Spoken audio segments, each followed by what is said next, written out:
Chapter 3 Thornfield Hall. In 1833, I was 18 years old. In the summer, Miss Temple left Lowood School. She got married.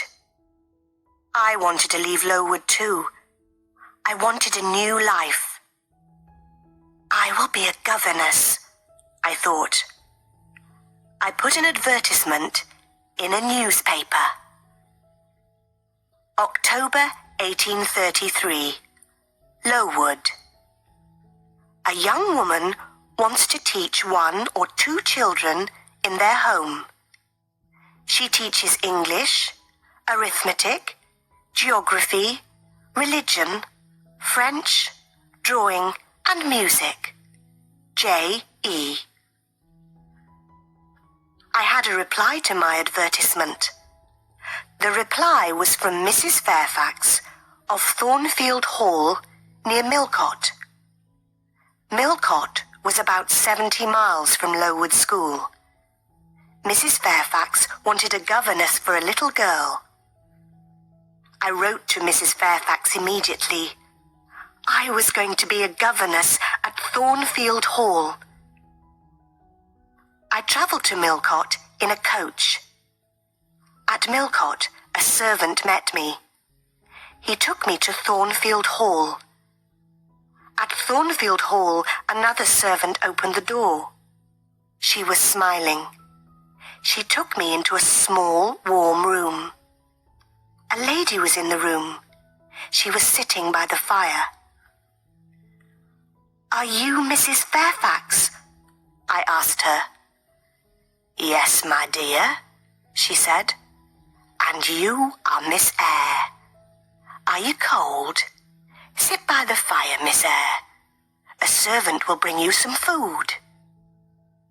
"Mrs. Fairfax is very kind," I said to myself. "I will be happy here." "Will I see Miss Fairfax tonight?" I asked. Mrs. Fairfax looked at me. She smiled. "Miss Fairfax? No, she said. "Your pupil's name is not Miss Fairfax. Your pupil is Adele Varon." Adele's mother was a French woman. Adele is Mr. Rochester's ward. He takes care of her. "Mr. Rochester? Who is Mr. Rochester?" I asked. "Mr. Edward Rochester is the owner of Thornfield Hall," Mrs. Fairfax said. "I am his housekeeper. I take care of Thornfield Hall. Mr. Rochester is not here now. He does not like this house. He is often away from home." I was very tired. Mrs. Fairfax took me up the wide stairs. She took me to my room. I went to bed immediately, and I slept well. The next morning, I woke early. The sun was shining. I put on a plain black dress. I opened my bedroom door. I walked along a corridor and down the wide stairs. I walked out into the sunny garden. I turned and I looked up at my new home. Thornfield Hall was a beautiful house with many large windows. The garden was beautiful too. After a few minutes, Mrs. Fairfax came into the garden. She spoke to me. "Good morning, Miss Eyre," she said. "You have woken early. Miss Adele is here. After breakfast, you must take her to the schoolroom. She must begin her lessons." A pretty little girl walked towards me. She was about 8 years old.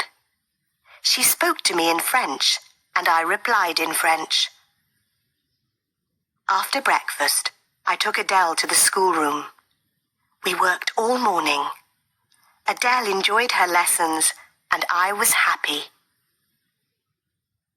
In the afternoon, Mrs. Fairfax took me into all the rooms of Thornfield Hall. We looked at the paintings and at the beautiful furniture. We walked along the corridors. "Come up onto the roof, Miss Eyre," Mrs. Fairfax said. "You will see the beautiful countryside around Thornfield Hall."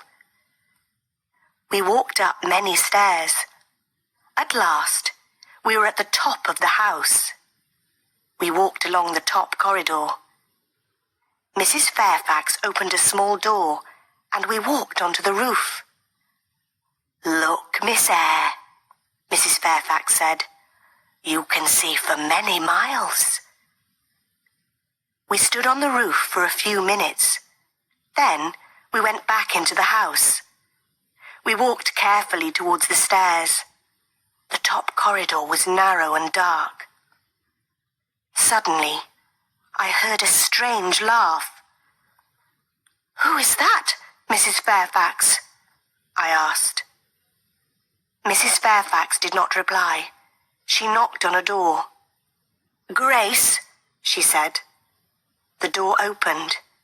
Behind the door was a small room. A servant was standing at the door. "Be quiet, Grace, please," Mrs. Fairfax said. The woman looked at Mrs. Fairfax. Then she closed the door. "That was Grace Poole," Mrs. Fairfax said. "She works up here.